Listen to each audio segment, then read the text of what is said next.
Sorry. Okay, let's stop there real quick. What do you mean you would be uninjured? So the thing you're thinking about is called spaghettification. It's a really weird Yes. idea. But basically, if you were an astronaut and you were to fall feet first towards a black hole, the gravity on your feet would be so much stronger than the gravity on your head that you would literally be pulled apart. Actually, it's called a tidal effect. You would be ripped apart. But it turns out that this effect gets lessened the bigger the black hole. And we now know, bafflingly, that there's a supermassive black hole, often billions or even tens of billions of times the mass of the sun, in the heart of every galaxy. So we live in a galaxy called the Milky Way, but in the heart of every galaxy. Now, no one knows what they're doing there. Nobody knows how they got there. But if you were to fall into one of these bigger black holes, this kind of tidal effect, this spaghettification, would not be as severe. You could just fall in and you would just cross into the black hole. You'd never be able to get out again, but you wouldn't be ripped apart as it happened.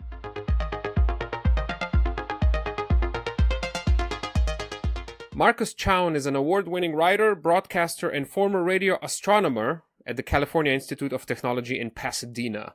He's the author of The Ascent of Gravity, Quantum Theory Cannot Hurt You, and Afterglow of Creation. His latest title, A Crack in Everything, How Black Holes Came In from the Cold and Took Cosmic Center Stage, will be the focus of our conversation today. Mr. Chown, welcome to the show. Thanks for inviting me. Absolute pleasure. Before we begin, let me just say this really quick. I don't know if you had a look at the previous guests of this podcast, but there's not a lot of space talk in the resume here. Now, that certainly doesn't mean that I'm not interested, but it does mean that I am scared a little bit. So I have to warn you that some hand-holding will be required from Please you don't within be the next hour. scared because I actually write my books for my wife, who's a nurse in England, and she doesn't have any science background. So I try and make it accessible to her. All right, perfect. That sounds really good. But yeah, I did want to warn you a little bit because there's probably going to be a lot of those. Could you break this down in even simpler terms moments? Hope you won't mind. Just wanted to emphasize that since this isn't an episode about, I don't know, Adolf Hitler's daily drug consumption, which would be more normal for this podcast. I will be skating on some very thin ice indeed. Don't worry. But now that I've gotten this disclaimer out of the way, let's dive in because this stuff is mind-bendingly fascinating. And let's maybe first try to explain what a black hole actually is, because my understanding, mainly informed by a bunch of B-list sci-fi movies, is that a black hole is some sort of a super scary void floating around in space, you know, like a greedy wound that's sucking up everything around it, including energy and time into it. And most importantly, of course, that you would die a horrible death if you were somehow dropped into one. How close am I here? You're pretty close. I mean, black holes are regions of space where gravity is so strong that nothing, not even light, can escape, which is, of course, why they are black. They most commonly form when a massive star gets to the end of its life, it's run out of fuel, with no longer able to generate the heat to push outwards against gravity. Gravity crushes it down to a point, and it leaves this bottomless pit in the fabric of space-time from which nothing can climb out, not even light. Now, what you actually said, so they do suck in material, that's absolutely right, but it turns out that in the universe, they come in a variety of sizes, and some of the most massive ones, um, billions of times the mass of the sun, have some of the most spectacular effects, but you could actually fall into them uninjured. So they don't actually all rip you apart as you fall in. Sorry. Okay, let's stop there real quick. What do you mean you would be uninjured? So the thing you're thinking about is called spaghettification. It's a really weird Yes. idea. But basically, if you were an astronaut and you were to fall feet first towards a black hole, the gravity on your feet would be so much stronger than the gravity on your head that you would literally be pulled apart. Actually, it's called a tidal effect. You would be ripped apart. But it turns out that this effect gets lessened the bigger the black hole. And we now know, bafflingly, that there's a supermassive black hole, often billions or even tens of billions of times the mass of the sun in the heart of every galaxy. So we live in a galaxy called the Milky Way, but in the heart of every galaxy. Now, no one knows what they're doing there. Nobody knows how they got there. But if you were to fall into one of these bigger black holes, this kind of tidal effect, this spaghettification would not be as severe. You could just fall in and you would just cross into the black hole. You'd never be able to get out again, but you wouldn't be ripped apart as it happened. And then what would happen to you inside Well, the I black mean, hole? that is a real, I mean, this is why these objects are so important. Well, first of all, pretty much for 100 years, people thought they couldn't possibly exist because they are too ridiculous. You know, they're actually stranger than science fiction. Surely they can't exist. But we've actually discovered that they do exist. And they're not only objects which exist in the real universe, but they're objects that actually where our physics, our basic physics breaks down, where we don't have the explanation to the question that you just asked. We don't know what happens inside a black hole. We are pretty certain that space and time itself fragment into something more fundamental, you know, but we've got no idea what that is because we would need what's known as a quantum theory of gravity, which is a theory of gravity better than Einstein's theory of gravity to tell us what actually happens. So you'll constantly hear speculation, many books, many films telling you that if you fall into a black hole, you'll appear in a different part of the universe, you'll appear in a different time. You know, none of these things are known. All of these things are speculation. Again, we need a better theory of physics, a better theory of gravity to tell us. And this is why black holes not only are surprisingly exist in the real world. I mean, they exist in the real universe. They're all over the place, but they challenge us to improve our theories of physics. Did you say that a couple of giant ones are kind of swarming around at the edge of our galaxy? No, but we've discovered that there is a supermassive black hole in the Yes. center of every galaxy. This was actually discovered by the Hubble Space Telescope. So I don't know if you remember, it was launched in 1990. It was the NASA's Hubble Space Telescope.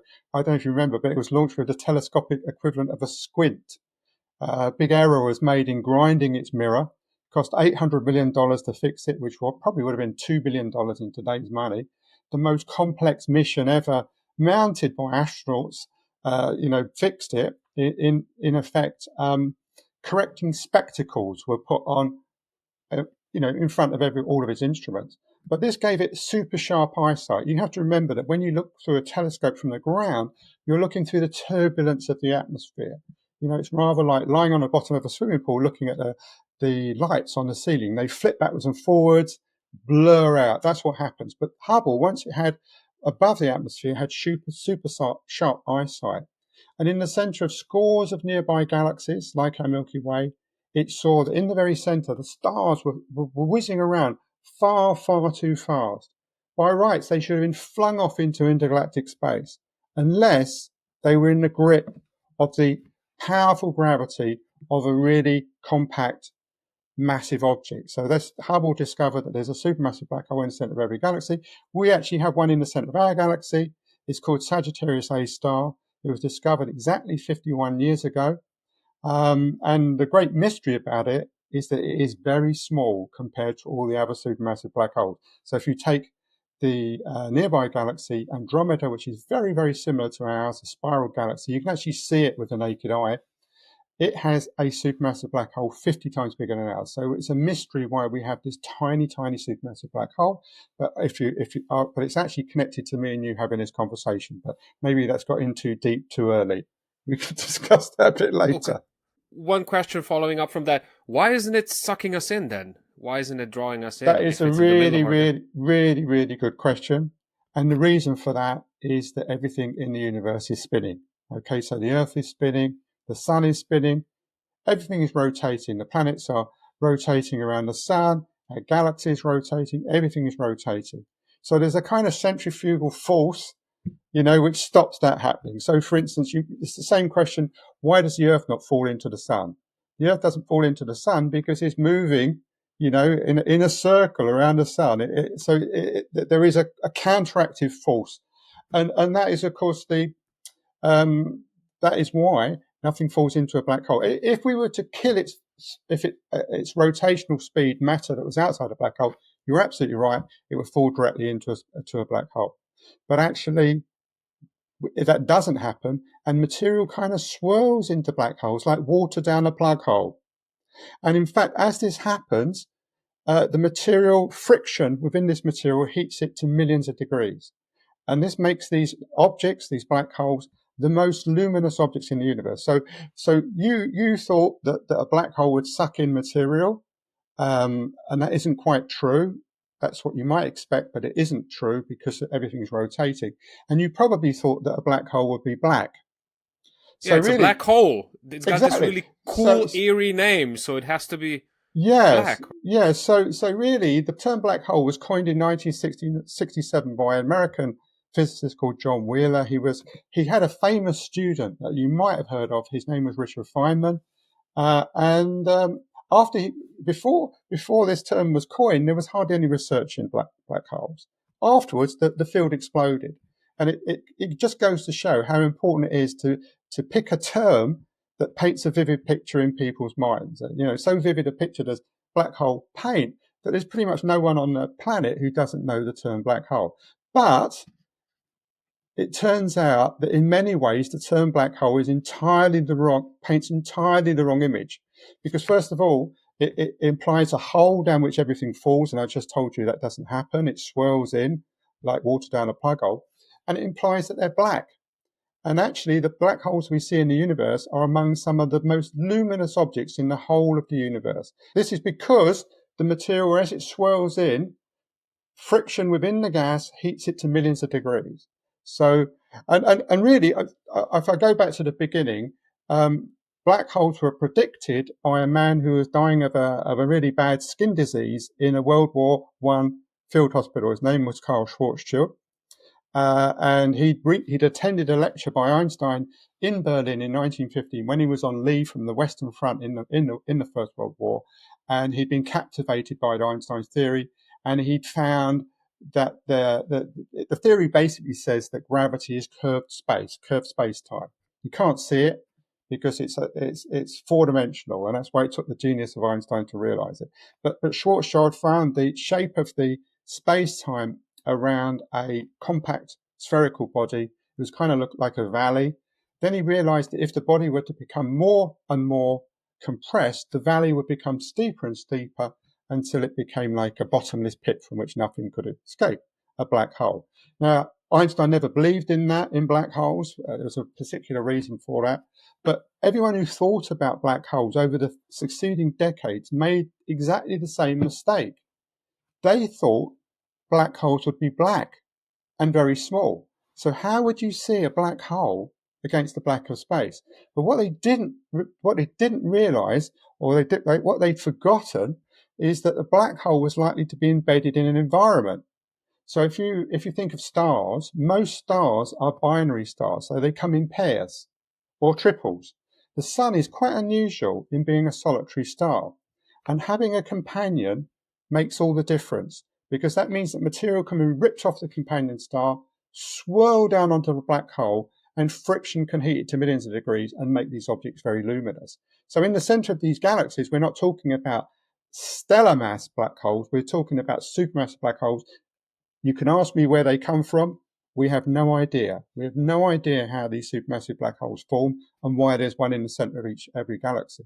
But they basically suck in gas and ripped apart stars, and it's heated to millions of degrees as it falls in. And this makes these things phenomenally luminous. You know, so typically they can pump out 100 times the light of a typical galaxy from a tiny volume, equivalent maybe to the size of the solar system. So yeah, so now we've exploded all the myths. Black holes do not suck material directly in, and they're not black. Okay, I did see a photo of a black hole. I don't know when it was released, a couple of years ago or something. And it did seem like there was light around it. It was like a donut, but in the middle, it was pitch black. It seemed like That's there's right. nothing inside it. It's a void. It's an absolute void. That's right. So what you were seeing, that first ever image of a black hole, which is in a nearby galaxy called M87, was obtained by the very the Event Horizon Telescope, which is an array of radio dishes, similar radio dishes, scattered all over the Earth. There's one in Antarctica, one in Hawaii, one's in Europe, one's in Mexico, and by all looking at the same object at the same time, flying the hard drives with the signals together, processing them on a supercomputer, they were able to obtain an image they would have got had they had a telescope the size of the Earth. And the big telescope allows you to see fine detail. And they'd seen this supermassive black hole in this galaxy called M87. And you're absolutely right. What they were seeing was the super hot material swirling into the black hole around the central void. So it was exactly what we expected to see. And 3 years later, they obtained an image of Sagittarius A star, which is the supermassive black hole at the center of our galaxy. And the two images look very, very similar, which is really amazing because it turns out the M87 supermassive black hole is 6.5 billion times the mass of the sun and more than 1,000 times bigger than the one in our galaxy. But it turns out it's 1,000 times further away. So they look to be an identical size. And I should just tell you, you mentioned the void, the black void at the center, and this glowing kind of orange glow around it of infalling material. Well, when that material crosses into that void, it's like water going over a waterfall. And that material is never seen in our universe again, because nothing can come out of a black hole. And inside the black hole, as I told you, we think space and time come to an end. So I think, often we beat ourselves up as human beings for all the terrible things we've actually done, global warming, Yep. pollution, Donald Trump. There's a lot, isn't there? Yeah, but sometimes I think we need to pat ourselves on the back because, we came down from the trees onto an African plain a few million years ago. We've got a brain which is 1.5 kilograms of jelly and water, but we have seen to the edge of space and time. And I think that's an amazing achievement. Wait, I'm sorry, this occurred to me just now. You said that there's a black hole at the center of every galaxy. Yes, Another thing I had no idea about. Does yes. that mean that they're important for the galaxies? That's a very, very interesting question because, first of all, black holes were so ridiculous, as I told you, as to be the preserve of science fiction. And I should tell you why. And that is because, as far as we know, if a star shrinks down to form a black hole, it shrinks to a point. That's what Einstein's theory tells us. It shrinks to what we call a singularity, where everything explodes to infinity. So the density becomes infinite, whatever. And that's basically telling you your physics has actually broken down. But Sorry, could we stop just for a second? Can you break down singularity a little bit more? basically everything becomes infinite. Okay, Okay. so an infinity is something that is unreal. It doesn't happen in the real world. So it's telling you the theory has been stretched beyond the point at which it breaks down. And this is why Einstein did not like the idea of black holes, because within a few weeks of actually proposing it, he gets a letter from a man on the Western Front in the German army who has actually found the description of the curved space-time around a point object. And it has a singularity, and that's telling him that his theory's already got a flaw in it. He just spent 10 years of blood and sweat developing his theory. He didn't want to hear that there was a flaw in it. So the existence of singularities, by the way, we don't think they really exist. We think if we have a better theory of physics, we'll find there's something else at the center of a black hole. But this is one of the reasons why people think they can't possibly exist. Then again, in 1971, the first one was discovered in a constellation of Cygnus. It's called Cygnus X1. At that point, it was thought, well, maybe, yeah, okay, they exist, but maybe they're just really anomalies. There aren't many of them around. They're not important. But 8 years before that, in 1963, quasars had been discovered. And these turn out to be galaxies which are pumping out, as I say, 100 times the energy of a normal galaxy from an incredibly small volume, smaller than the solar system.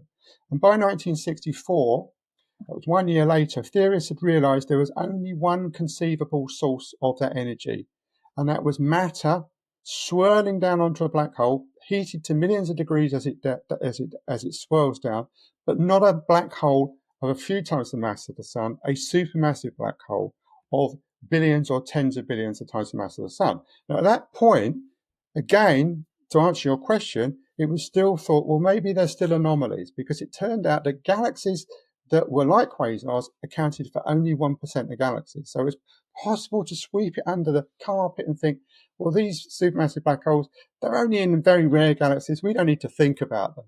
But then, as I said, Hubble Space Telescope in the 1990s discovers there's one in the center of every galaxy. And even at that point, it's still possible to think they're not important because they are very, very tiny. So if you imagine I think you're in Tokyo. Are you in Tokyo? Yes. Yeah. Yeah. If you imagine a bacterium compared to Tokyo, that's the size of a supermassive black hole compared to its parent Well, a galaxy. single bacterium. That's what Yes. we're talking about. Compared to Tokyo. That's the size of the supermassive black hole compared to its galaxy. Now, would you expect that a single bacterium would control the street plan of Tokyo? You wouldn't. But it turns out these supermassive black holes do actually leave their imprint on their parent galaxies. So, for instance, in every galaxy we look at, we find that the supermassive black hole is 1,000th the mass of the central, what we call bulge of stars. So that's showing you there's some kind of link, and it's almost impossible to believe because their gravitational reach is only a few tens of light years. Yet the central galaxies are hundreds of thousands of light years across. But it turns out that size does not matter as far as supermassive black holes are concerned. Energy is the important thing. So if I were to walk past a house and a slate were to fall on my head, what's actually happened is gravitational potential energy, so that's the energy that the slate has by virtue of being high up in a gravitational field, has, as it's fallen to a lower point, been converted into other forms. So that gravitational energy has been converted into the energy of motion of the slate, the energy of my headache. Okay, so we don't know how supermassive black holes form, but somehow a lot of matter's got to come together. And that's the equivalent of quadrillions of slates all falling together. And when you do the calculation, you find that enough energy is liberated, maybe 1,000 times as much energy is needed to explode the entire galaxy. So you only need a tiny proportion of that energy goes into disturbing the gas around the supermassive black hole. Remember, the gas is the raw material for new stars for this supermassive black hole to leave its imprint. So, and then I think I just told you we're having this conversation because of a supermassive black hole. So this all comes back. Are they important? It turns out that one of the most striking features of these supermassive black holes are these titanic jets. So again, you think of supermassive black holes as sucking in stuff, but in many of these objects, we see these titanic jets which come out along the north and south poles of these supermassive black holes, and come outwards, yeah, and they're actually created outside the black hole. So we're not talking about material coming inside, and these amazing jets, they stab outwards for millions of light years across space, and they're the most striking feature. So again, black holes are not black. Their most striking feature is of material coming out. So if we look at the biggest supermassive black holes, these jets are so powerful, they drive away all the gas out of these centers of galaxies. That gas is the raw material for new stars. So in these objects with the galaxies with the big supermassive black hole, star formation is snuffed out after one generation. But in our galaxy, with a tiddler, a really tiny supermassive black hole, star formation has never been snuffed out. So there have been multiple generations of stars. So the sun is a third generation star. 2 generations of stars had to die beforehand. So a generation of star explodes. It's the raw material of that becomes the raw material of the next generation, and then the same process happens again. But the key thing is, in each generation, more heavy elements are forged inside the stars. So more carbon, more oxygen, more iron, more calcium. Precisely the elements needed to make a rocky planet like the Earth, precisely the ingredients needed to make you and me. So it turns out that we could only have arisen in a galaxy with a really tiny supermassive black hole because the actual elements we're made of would not have actually formed in any other galaxy. So the supermassive black hole at the center of our galaxy is only 4.2 million times the mass of the sun. And Andrea Ghez, who's a Californian astronomer, and Reinhard Genzel in Germany got the Nobel Prize in 2022 for determining that mass. Wow. Okay, I don't even know where to continue or where to begin here. But am I correct in understanding that so black holes are not simply sucking stuff in, they're also pumping these jets out. And these Yes. jets are necessary for the formation of what you were just explaining. Yes, so in every single way, the term black hole is painting the wrong picture. It's a fantastic image because it's such a good image, but we all have it in our minds. And then we use it in everyday language. We'll say, I've lost my passport down a black hole, I've lost my pencil. So Yeah, so quite it's often. really painted a wonderful, wonderful picture. But the reality is when we see these objects out in the universe, they are phenomenally luminous. The most striking feature is of stuff coming out in these tremendous oppositely directed jets, and it's hard to see material falling in. It's mostly we see stuff coming out. So they are um, intriguing objects that defy our common sense. Okay, there was one last sci-fi trope that I wanted to explore. You kind of talked about it already before we go to the history of the idea of black holes, and that's of course time travel. The idea being that if you fling yourself into one of these black holes, when you'd come out at the other end, dinosaurs would still be roaming the earth or something. Is there any credence to this popular trope, or is that just another iteration of we don't really know what happens inside of one? Well, that goes back to your first question, and inside the black hole, we don't really know. Okay, Uh, and all these things are speculation. So, I mean, really, you could speculate anything you like, and it'd be as good as anyone else's speculation because we okay, so it's don't just know. right. So, basically, we have two major theories of the 20th century. One is Einstein's theory of gravity, and the other one is quantum theory. So, Einstein's theory of gravity is a theory of really big things. So, things like stars, galaxies, the whole universe, big things. And quantum theory is essentially a theory of very small things, the size of atoms or smaller. And quantum theory is fantastically successful. It's given us lasers and computers and nuclear reactors and iPhones, um, um, and we don't need to worry about one of them in normal life. One of them's domain of application is the very small, and the other one is the very big. But in black holes, we do have to worry because basically something that was big, a star, has shrunk down to something very small. So can only understand this if we can combine the theory of the very big with the theory of the very small. And we think we call it quantum gravity. We don't have that theory. You may have heard of the theory of everything, similar idea. And so if we can do that, then we can find out what it's like inside a black hole. Um, there are fundamental problems. So the problem so Einstein theory is a theory of certainty. Okay, so it's a theory of gravity. It tells us exactly what will happen. If we know where the moon is today, we can predict where it will be tomorrow with 100% certainty. So it's a theory that predicts the future with 100% certainty. Quantum theory is a theory of uncertainty. It doesn't allow us to predict things. It only allows us, so for instance, if an atom's moving through space, it can take multiple paths between A and B.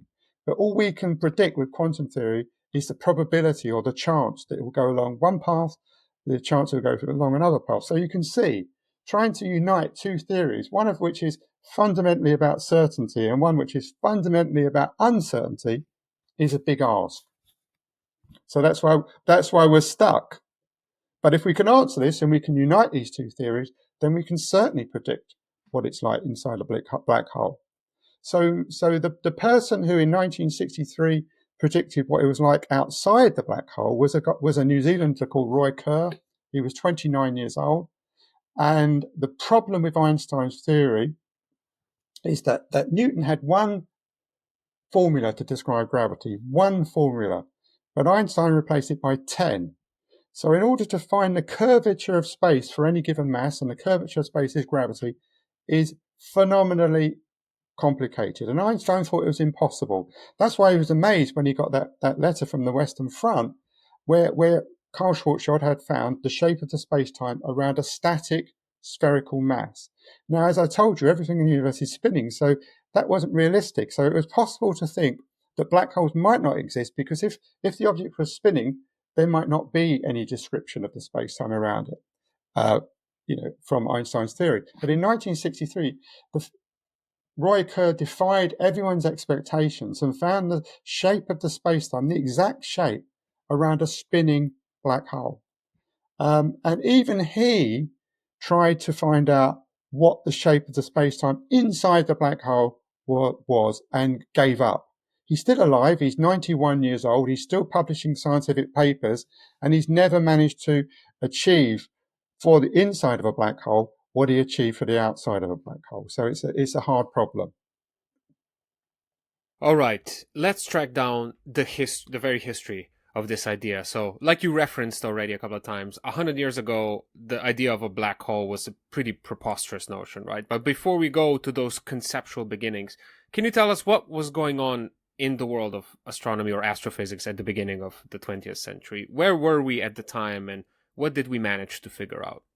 Well, I suppose that the major thing was the development of quantum theory. At the end of the 19th century, Lord Kelvin, William Thomson, he was a Scottish physicist, had famously said physics was over.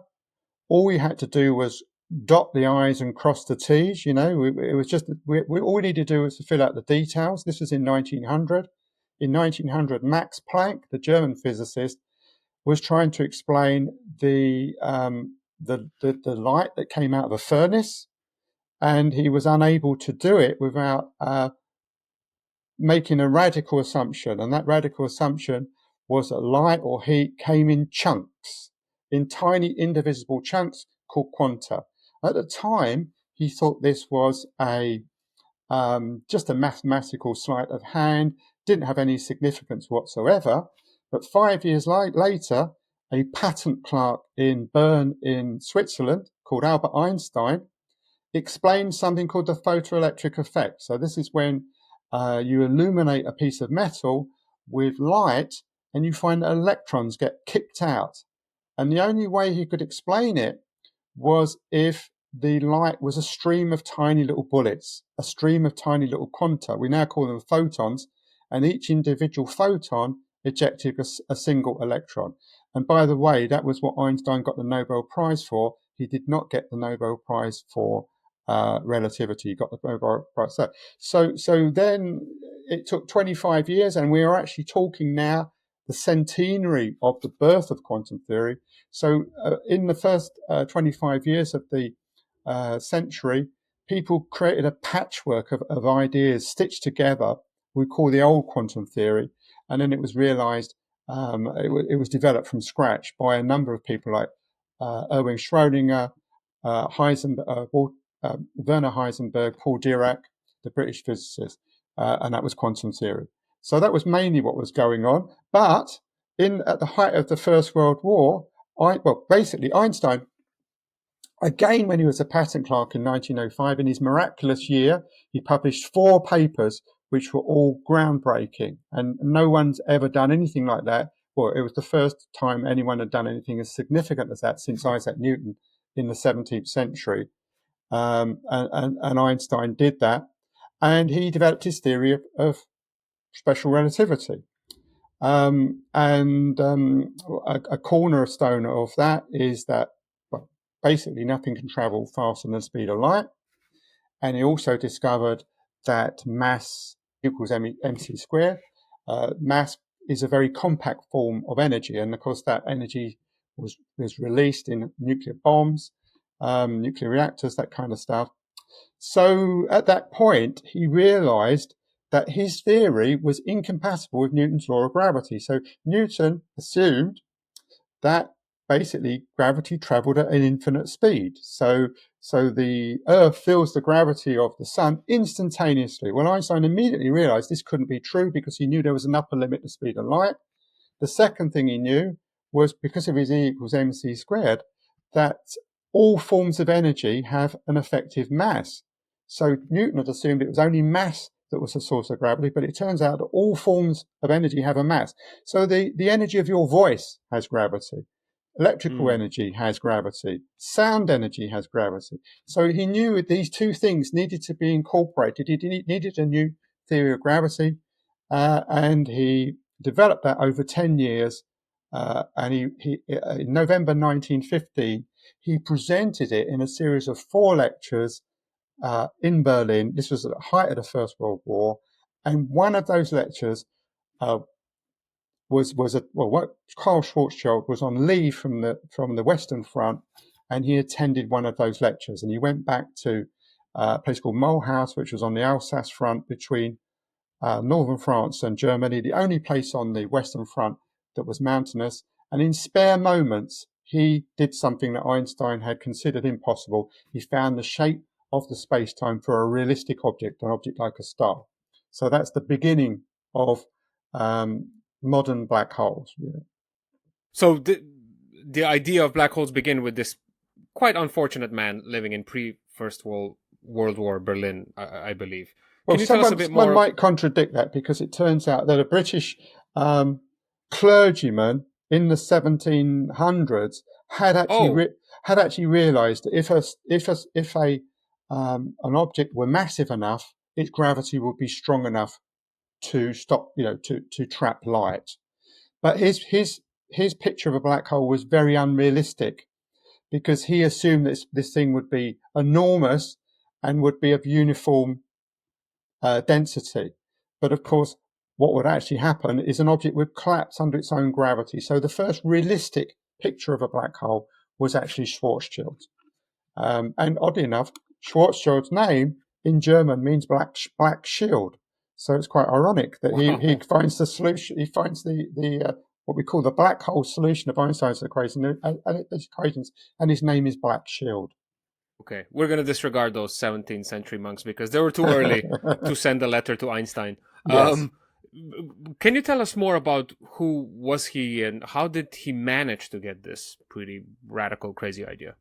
Well, he was actually the director of the Berlin Observatory at the outbreak of the First Right, World so he War. wasn't just some random No, guy, an amateur physicist or no, he something that was wasn't. thinking No, about. he was a Okay, very prominent physicist. I And see. in fact, he'd actually been to America within a few years before, and he traveled all across America with American astronomers. He was very well known internationally. He'd actually thought about curved space, actually. The decades before, he'd written papers. Could the universe, the space of the universe, be curved in a dimension that we couldn't see? So he was very well primed for Einstein's idea that gravity is just curved space. And at the outbreak of the First World War, he immediately joined the German army. There was absolutely no need for him to do so. He was 40 Why did years he old. then?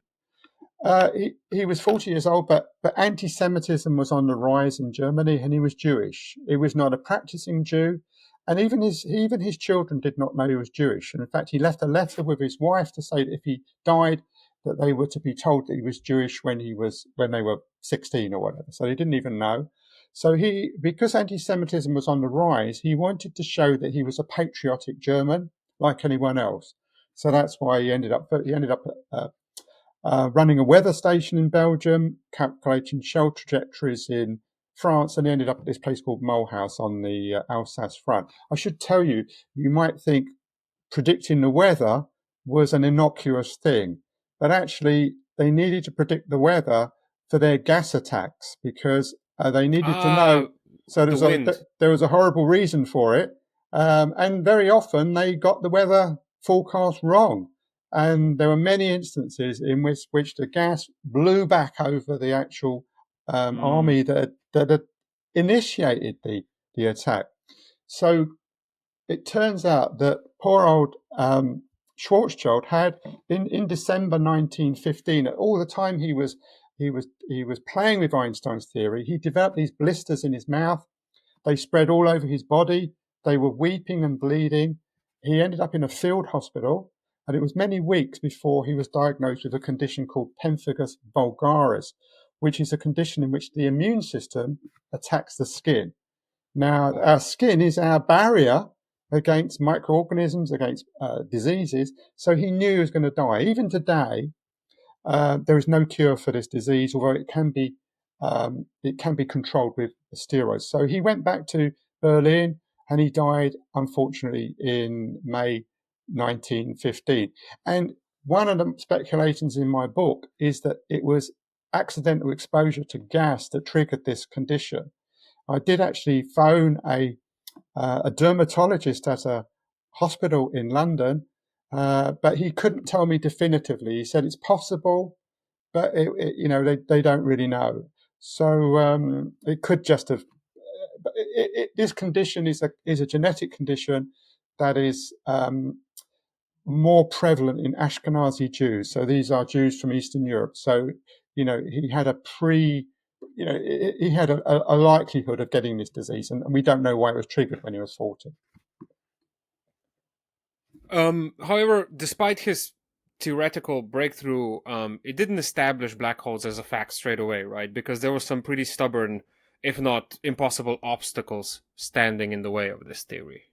Yes. So everyone thought, for instance, that well, first of all, no, these objects were monstrous because they exploded. They had these singularities which were not realistic, so no one really believed in them, and they were convinced that something must stop the collapse of a star to form a black hole. There must be some force that nobody had considered. And in the 1920s, we just talked about quantum theory, such a force became apparent. It turns out that the building blocks of us, the atoms and their constituents, have this really strange dual nature. They can behave like waves, like ripples on a pond, as well as little tiny billiard balls.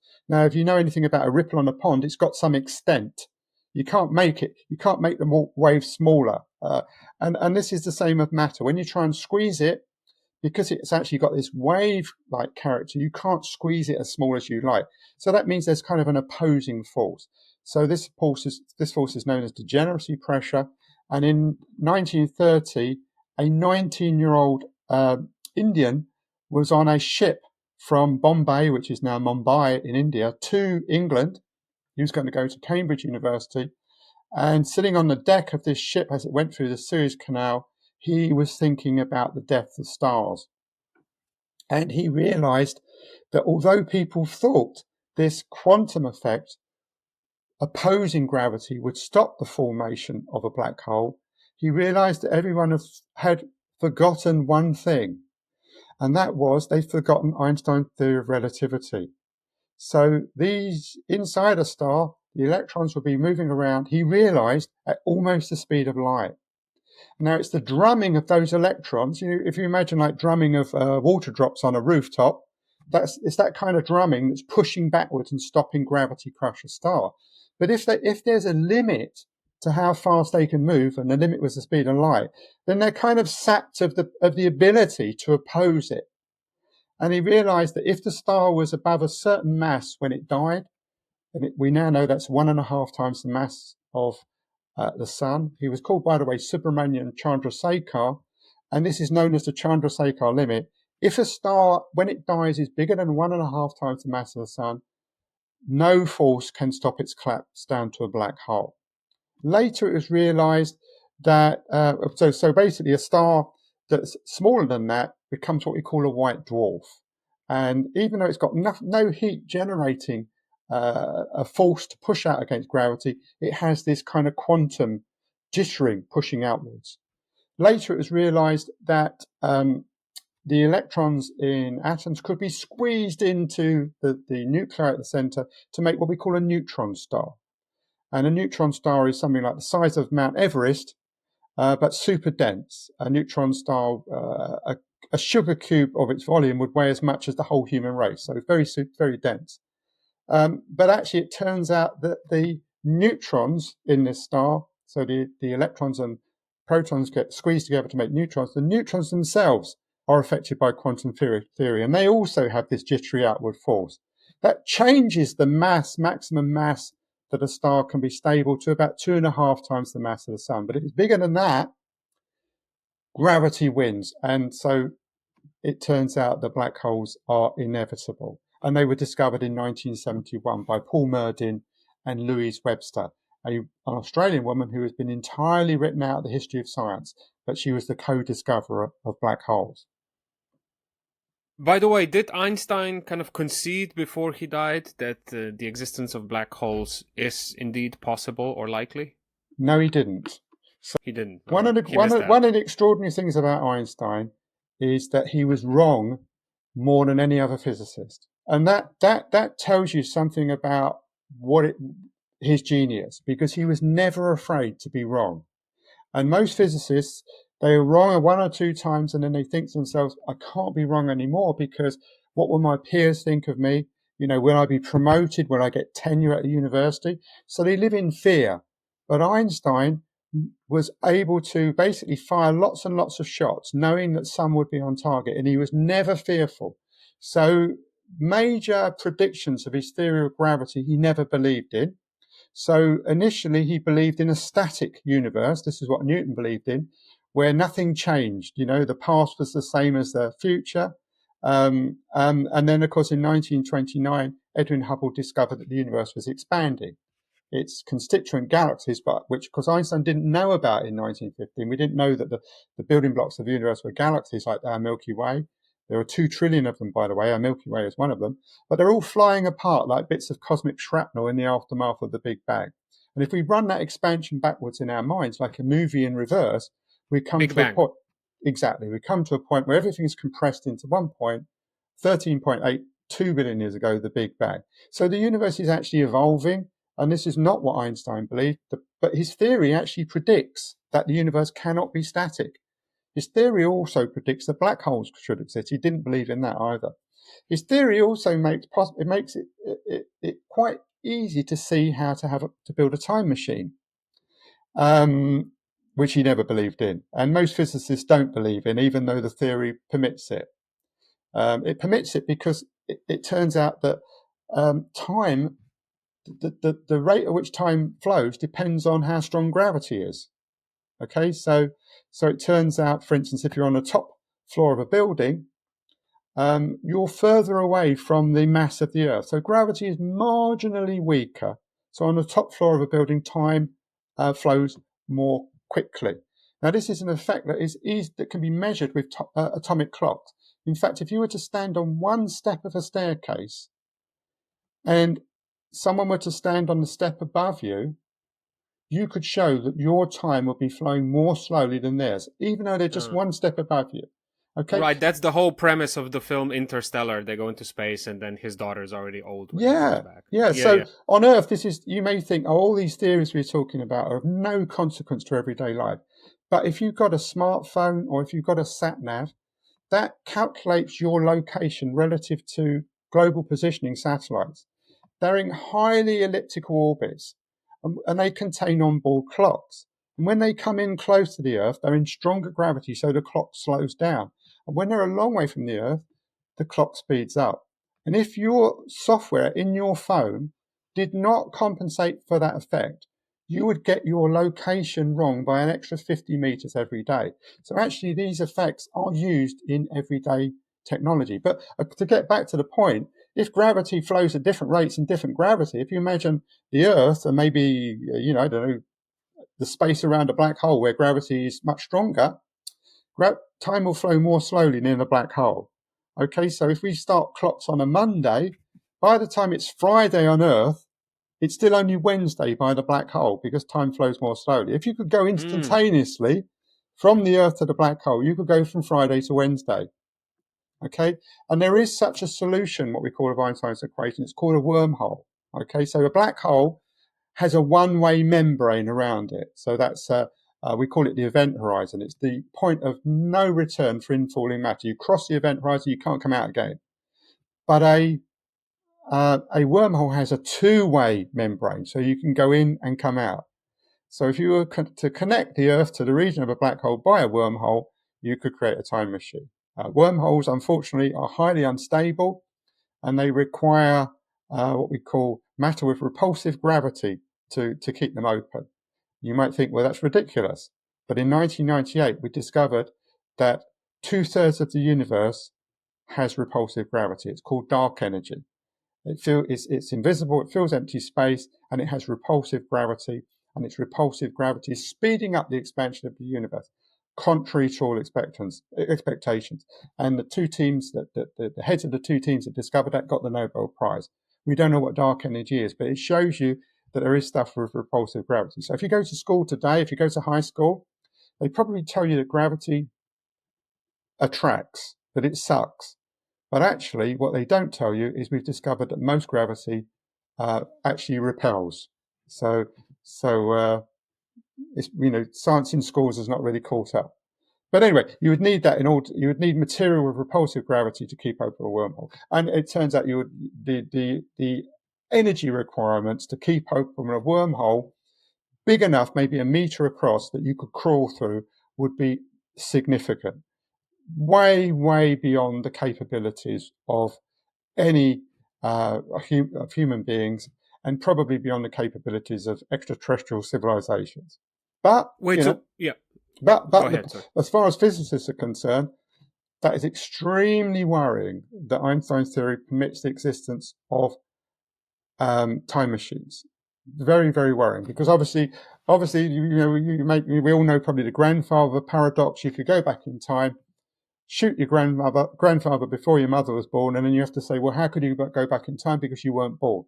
So Stephen Hawking, the British physicist, proposed the time chronology protection conjecture, which is a very complicated phrase for basically time travel is impossible. So he basically said there has to be some law of physics that we have not discovered yet that stops time travel. Just to clarify, wormholes are different than black holes then, right? Yeah, so black holes have a one-way membrane. You cross it, you can never come out of it. The distinguishing feature of wormhole is that the horizon is two-way. You can go through it both ways, yeah. Right. Speaking of time, we mentioned the speeding up and stuff. I was watching a conversation with you, and you mentioned something fascinating, that if you were hovering above a black hole while it was forming, you would somehow see, I don't know, back into past or into the future or something like this. I'm butchering it right now, but I think you see what I mean. As it was forming, or even when it's formed. So basically, we were talking about this effect that time flows at different rates and different gravity, and that effect is minuscule on the Earth because the gravity of the Earth is very tiny compared to a black hole. Nevertheless, we were saying that it still has an effect which has to be compensated for by our technology, because we can measure it with atomic clocks, and our phones wouldn't work unless we took account of it.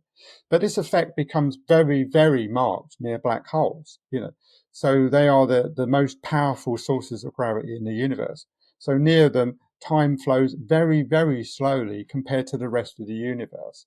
So if you were to hover just outside the horizon of a black hole, time would be flowing so slowly for you that as you looked out, you would see everything speeded up in the universe. So you could watch the entire future history of the universe flash past your eyes like a movie in fast forward. And you were talking about the formation of a black hole, that this effect happens as the star shrinks, because as the star shrinks, gravity becomes stronger and stronger. The mass becomes more concentrated, so time becomes more slowed. And this means, really, from the point of view of an outsider, the black hole never actually forms. So the things become slow. If you were to watch an astronaut falling into a black hole, they would start moving more and more slowly until they actually became frozen because they would be moving so slowly. So actually, the event horizon takes an infinite time to form from outside. Now, if you were falling in the black hole, you would cross the event horizon and into the black hole. From outside, it would take someone watching you. It would take an infinite time. So there's that huge disparity between the flow of time outside a great distance inside a black hole. So now we come to why the term black hole was so important. So the Russians knew about theoretical black holes, and they called them frozen stars, simply because they realized that as it collapsed down, time would flow more slowly, and so the star would appear to freeze before it formed a black hole.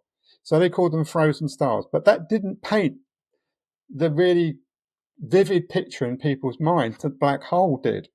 So that's why black hole has taken hold. It's amazing, really, because there are many terms like this. Big Bang. So there was before Fred Hoyle was a British cosmologist. He coined the term Big Bang in a radio show in 1949 on the BBC in England. Before that time, no one had a word for it. And unfortunately, like black hole, it paints entirely the wrong picture. So if you think of a Big Bang, it feels like a big explosion, right? Yeah. Okay, but the Big Bang was in no way like a big explosion. It didn't happen. It wasn't like a stick of dynamite exploding, because that would explode into pre-existing space, pre-existing air. Okay, but the black hole, there was nothing pre-existing, because space and time itself was created in the black hole. So in that way, it wasn't anything like an explosion. And the other way it wasn't like an explosion is it didn't happen at a single point. It happened everywhere. So all of the universe suddenly pops into existence, and it could be infinite in extent. We don't know. And everything started rushing away from everything else, but there was no single point from which it all exploded like a stick of dynamite. So once again, here's a term that has been fantastic in painting a vivid pictures in people's mind, but actually, like black hole, paints entirely the wrong image. Wow. Okay. Yeah, I totally thought it was like a stick of dynamite. And then, the universe, since we said that it's expanding, it did make sense that it's starting out small and then it just But if goes you bigger and think that, bigger. you start asking questions like, what is it expanding into? Which is, of course, Yeah. but of course, the universe, by definition, is all there is. So when you ask that question, you're not being very careful with your question. But we don't know, for instance. I mean, all but Einstein's theory tells us is that space and time. So that we have what we call Big Bang solutions. They describe the space time of the Big Bang in time, just like the Schwarzschild describes a black hole in space. And they all they tell us is that every point moves away from every other point. That's all they tell us. They don't tell us that there's a point, one single point that everything comes away from. So the theory doesn't tell us what is whether the universe is infinite in extent. Many people think it's infinite in extent, so it doesn't actually have an edge because it goes on forever. Or it could curve back on itself. So we know that the two-dimensional surface of a football curves back on itself. So if you were an ant and you lived on the surface of a football, you could come back to your starting point. Well, it could be that the universe curves back on itself in a higher dimension. And there is a project at the moment to try and determine the shape of the universe. So Wow. if we think of something like a musical instrument, the sound waves that it makes depend on its shape. So in theory, if I told you what the loudness of the sounds made at different frequencies, if you're a physicist, you would probably be able to determine the shape of the instrument. So what we're doing is we're trying to determine the shape of the universe from sound waves in the universe. So it turns out that the Big Bang was a very turbulent fireball, and there were sound waves that moved through this fireball, and they caused the temperature to change slightly. And we can actually measure these temperature variations across the sky. So the afterglow of the Big Bang is still all around us. In fact, it's coming from every direction in the sky, and we can observe it. In fact, 99.9% of all the photons, so all the particles right in the universe, are tied up in this afterglow of the Big Bang.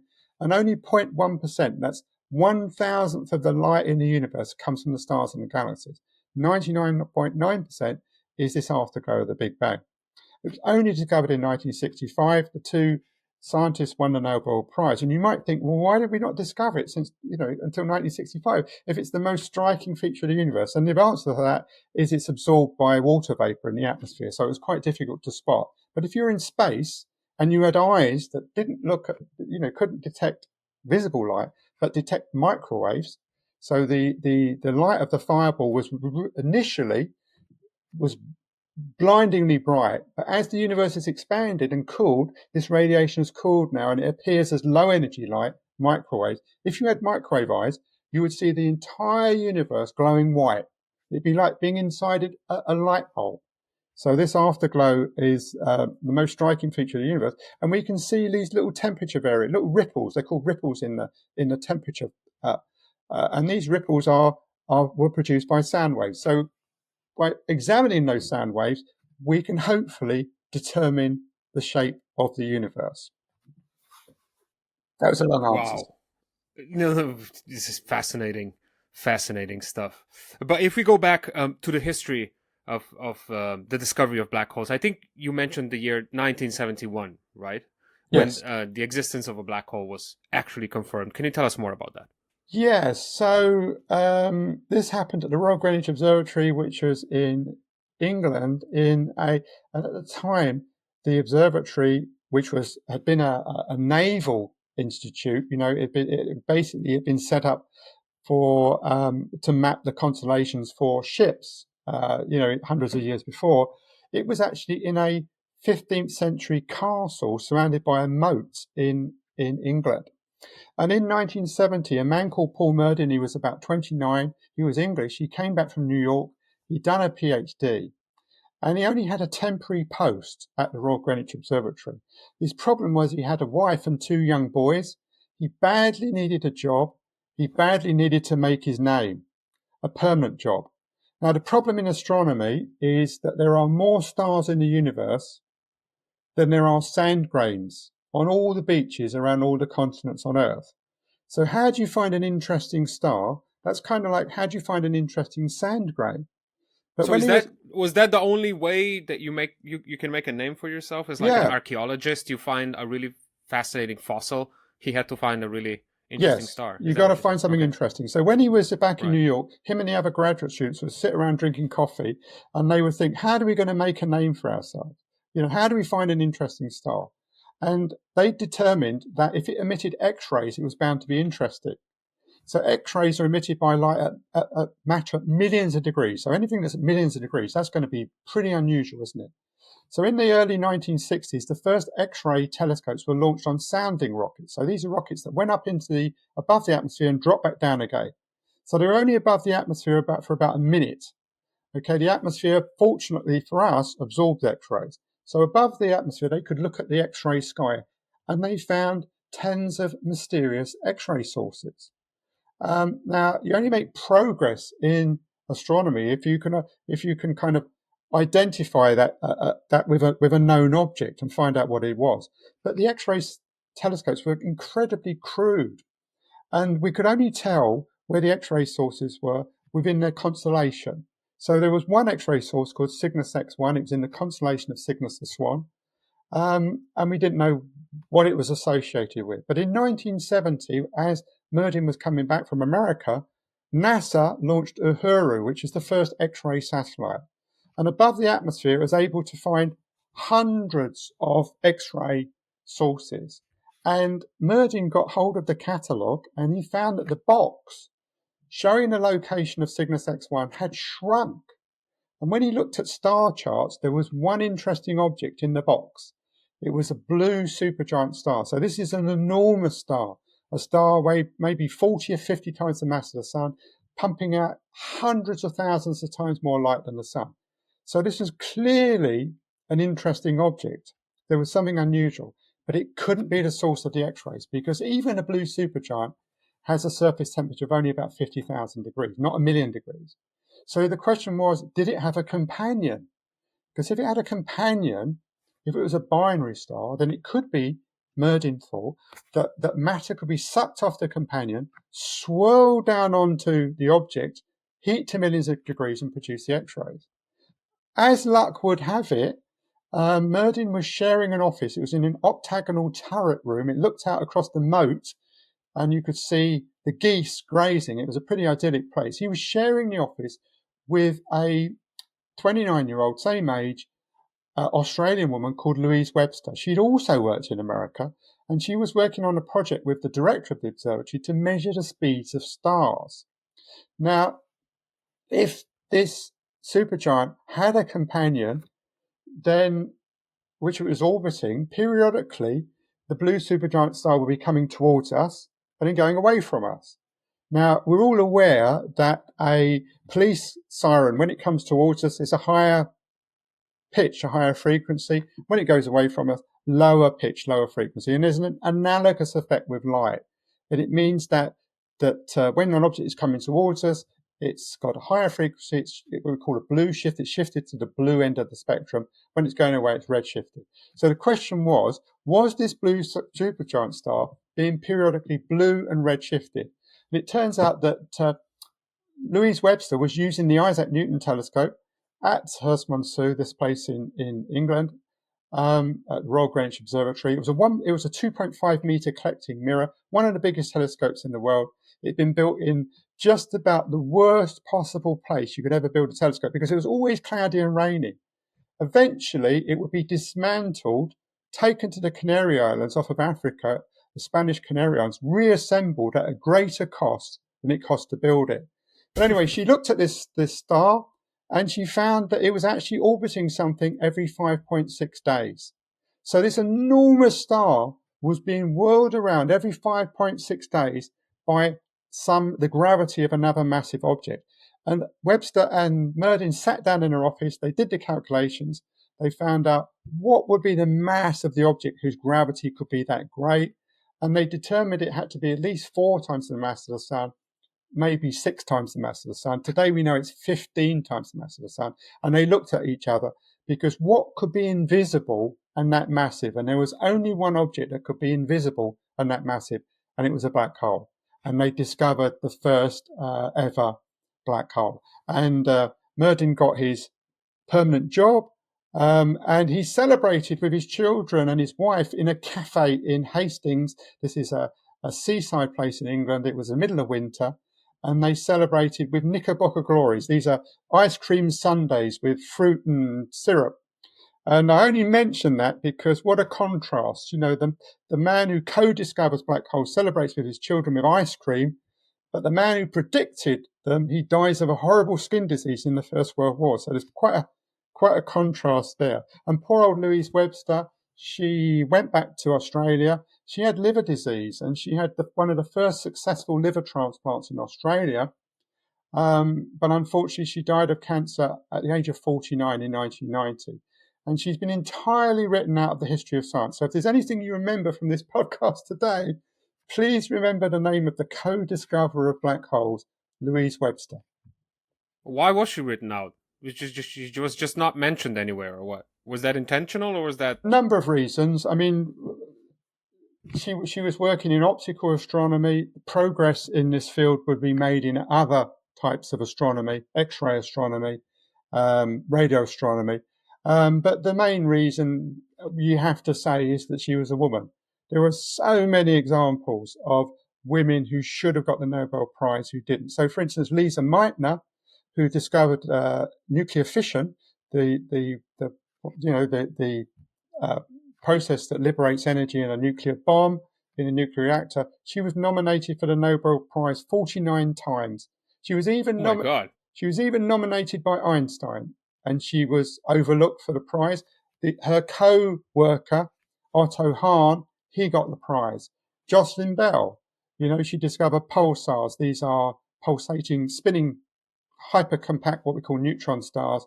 There have been 3 Nobel Prizes. A supervisor got the Nobel Prize. There have been 3 Nobel Prizes for pulsars. None have gone to her. And there's just so many examples of this across. So you have to think that it was sexism, really. And of course, dying young. And she was also always very modest. She was a team player. She never pushed herself forward. But it is a shame. I mean, when the Nobel Prize was given in 2022 to 2 physicists who'd worked out the mass of our supermassive black hole, there was no mention of Louise Webster or even Paul Murdin, actually. So it is terrible. I mean, only 3 women have won the Nobel Prize for physics. Marie Curie, the only woman to have won the Nobel Prize twice, and no man won it twice for about 50 years after that. So she was a phenomenon. Maria Gopert-Mayer, she won the Nobel Prize, and another woman in Canada more recently. But so many have made major discoveries and been overlooked, and she was certainly one of them. Okay, and then when was a black hole actually first seen? It's not the photograph that we mentioned at the beginning, right? It was the photograph we mentioned Oh, at it the beginning. was. Yeah, yeah. So you have to remember that all Paul Murdin. Let's go back. So Murdin and Webster, they found indirect evidence of a black hole, right? So all they could Yeah. see was something really massive was whirling around this star. Okay, and they inferred it had to be a black hole. But of course, physicists could always say, well, maybe there's something else. Maybe there's a compact object that we don't know of that isn't a black hole. The definitive evidence came on the 14th of September 2015 when we picked up a giant detectors in America, 4 kilometers long, in Washington State and Louisiana, detected gravitational waves. So these are ripples in the fabric of space-time. They were also predicted by Einstein in 1916, and these gravitational waves. Think of them as the voice of space. You know, we can see the universe with our eyes. Gravitational waves are the sound of the universe. You know, another sense. And they came from the merger of two black holes, and the signal was the definitive evidence because it was exactly what Einstein's theory predicted the gravitational waves from a merger of black holes would be. So from that point on, we knew they actually existed.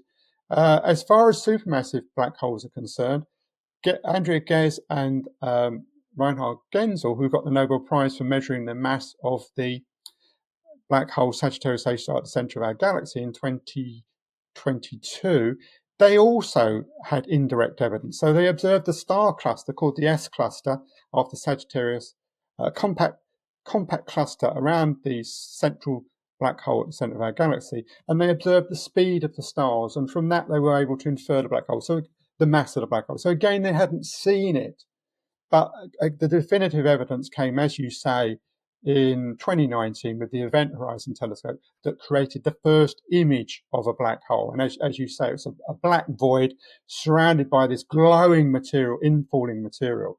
And in many ways, people were underwhelmed because they so knew what a black hole was going to be like, because um, the films like Interstellar that had actually featured black holes had used physicists to actually tell them to work out what the black hole would look like. So when they actually got an image, it looked exactly like what we thought it would look like. So people were often underwhelmed. But to my mind, that image is one of the great images in the history of science. You know, you think of the Earth rising above the moon, photographed by Apollo 8. That's one of the great images in science. Maybe the double spiral staircase of DNA. But I actually do think that that photograph or that image of the first black hole is one of the great images in the history of science. But you do need to know what you're looking at to understand why it's so amazing. And this podcast will help you do just that. We began this story over 100 years ago with one dying man's far-fetched idea. What's the state of research in this field these days? I suppose black holes still hold many mysteries that we have yet to unlock. I mean, this is a fantastically interesting field because it's lots of things are moving and there's loads of unanswered questions. So number one, we don't know why there's a supermassive black hole in the center of every galaxy. We don't know how they form. We don't know whether they came first. Were they the seeds around which galaxies of stars later formed? Or did galaxies of stars form and then maybe a cluster at the center collapsed to form a black hole? We don't actually know. We're getting some hints from the James Webb Space Telescope, NASA's James Webb Space Telescope. So it's found these surprising things called little red dots. They announced their discovery a year ago, and they are incredibly compact, tiny galaxies, maybe about 1% or 0.1% the size of a normal galaxy, and they're incredibly red. And we think that they are newborn supermassive black holes, and they're shrouded in dust. So they are pumping out X-rays, and they are incredibly hot. But that radiation is absorbed by the dust and re-radiated as infrared. So we're seeing them shrouded. And what's interesting about them is that the mass of the supermassive black hole that we can determine is sometimes up to 10% of the mass of their galaxies. Well, remember today, in all galaxies, it's 0.1%. So that's indicating, it's a strong hint that the supermassive black holes came first, and only later did stars form. So as the universe gets older, more and more stars form, and the supermassive black hole becomes a smaller and smaller fraction of the total mass.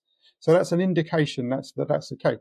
So this Event Horizon Telescope is going to get to see greater detail. It's going to be able to create movies of material falling into these supermassive black holes. But the most important thing is gravitational waves. So I told you they were initially detected in 2015 by two gravitational wave detectors in America. Since then, ones have been added in Japan and India and in Europe.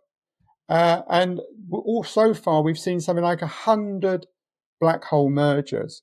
And one thing I didn't tell you is that the first merger, the power emitted in the gravitational waves was 50 times the power emitted by all the stars in the universe combined. So that merger that was observed, had it been given out visible light rather than gravitational waves, it would have shone 50 times brighter than the entire universe. Okay, so that was the most violent, powerful event ever witnessed by human beings. And since then, we've observed the merger where the power was 150 times greater than that emitted by all the stars in the universe. And we're constantly surprised. So these black holes that we're seeing, stellar mass black holes that we're seeing combined, are far bigger than anything we expected. We thought we might see black holes of maybe 10 times the mass of the sun maximum. Some of these black holes are 50, 60 times the mass of the sun. So there is actually a theoretical reason why they shouldn't actually even exist. There's a gap. It turns out that when a star comes to the end of its life, a massive star, if it's massive enough, it blows itself completely apart. So there's nothing to collapse to form a supermassive black hole. So there should be a mass range where we shouldn't see any black holes, but we do see them. And the only explanation we can think of is that the black holes we're seeing merging individually are the result of earlier mergers. So we think that these mergers are much more common than we thought. So, to cut a long story short, the field of gravitational wave astronomy has given us a new sense. It's allowing us to observe these black holes across the universe. They are already giving us baffling results, and the future looks bright. Apparently, I don't know if you heard this, there's been growing support recently for a pretty bonkers theory that our universe might in fact be inside a giant black hole. What do you think of that? It's a possibility. So remember that the black hole has a horizon around it. It's called an event horizon. And the universe has an event horizon as well. So So what's beyond? We can't say what's beyond. That question doesn't make sense, right? Well, it does make sense. It does make sense. So you have to remember that there are two universes, right? So there's the observable universe. So there's the universe and there's the observable universe.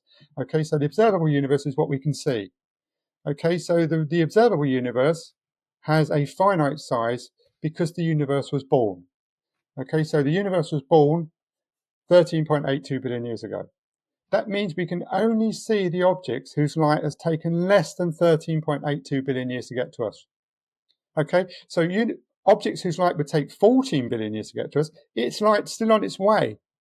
It hasn't arrived yet.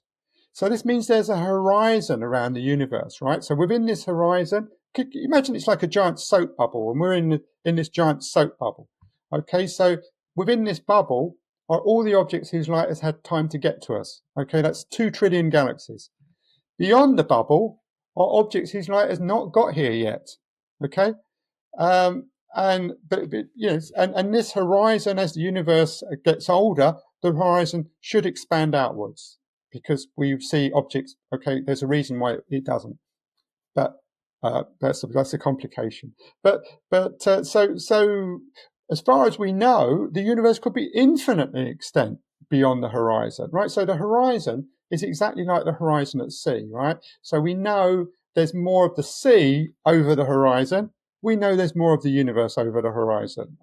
It's just that's so this horizon has some of the properties of the event horizon of a black hole. So yeah, it is possibly, it's a possibility. I don't think it's a likely possibility that we're inside a black hole.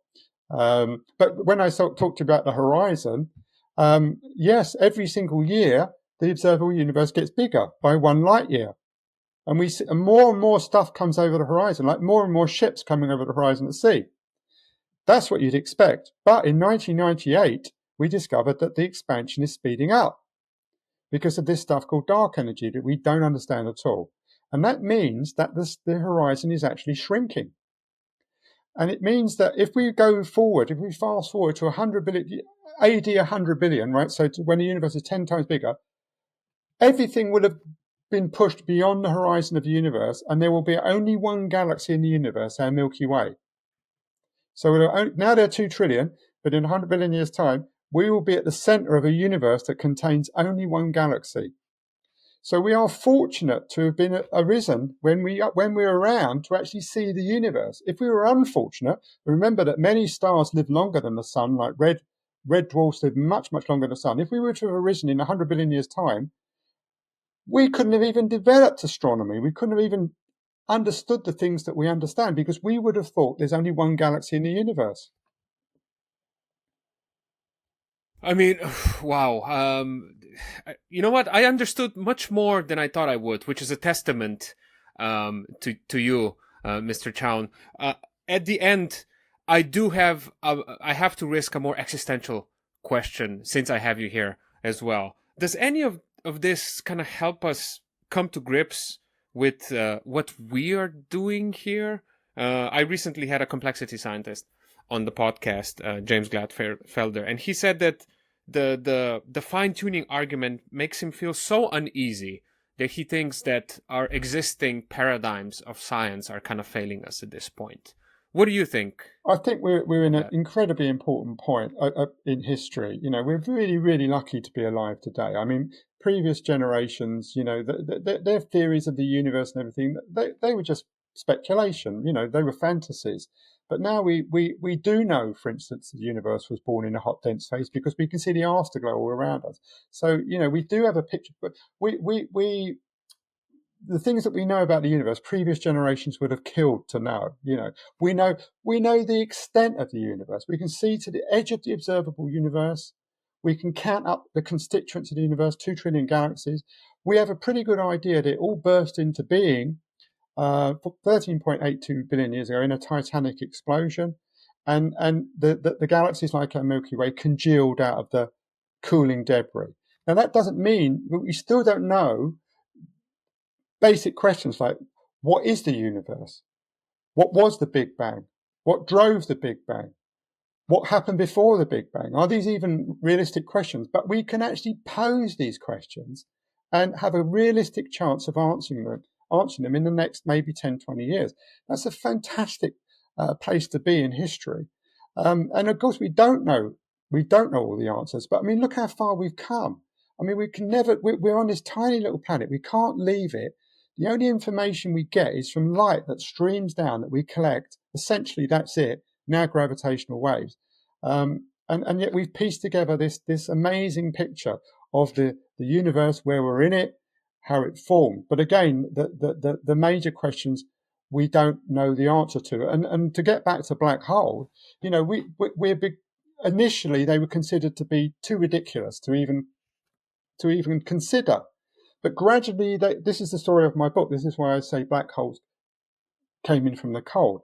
Gradually, they've moved more and more into the center of science. Not only do they challenge us to come up with a better theory of everything, but they appear to be key to the universe that we see around us. So the key to actually creating the universe that we see around us, to creating galaxies, and they also, as I said, are probably the key to us having this conversation. So again, we don't actually, if this process of coming into the center of science continues, then in the future we realize that black holes were even more key to the universe being the way it is and us being here. But again, we don't know the answers to these questions. You know, that's why it's an incredibly exciting time to be around in science. I mean, only last week the Vera Rubin Observatory was opened in Chile. So remember, Vera Rubin, we were talking about women are overlooked. She confirmed the existence of dark matter, one of the biggest unsolved problems in science, and she was overlooked for the Nobel Prize as well. But they finally named a telescope after her, and it's a massive camera, a huge one of the biggest camera in the world, and it will be able to snap the entire sky every 3 days.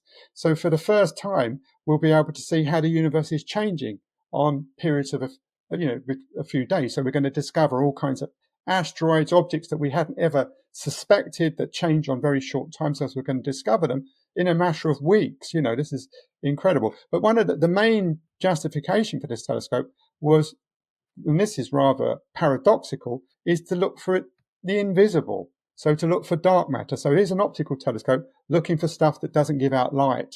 So we infer the existence of dark matter by the motion of the visible stuff. So we see that the visible stars and galaxies are moving in ways that they shouldn't do unless they're under the influence of the gravity of this invisible stuff, this dark matter.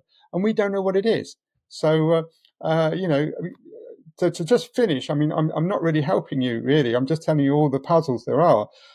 We now at the point where we have discovered that 95% of the universe is invisible.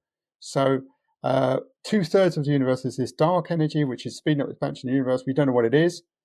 The visible stars and galaxies are outweighed by a factor of 6 by invisible stuff. We've got no idea what it is.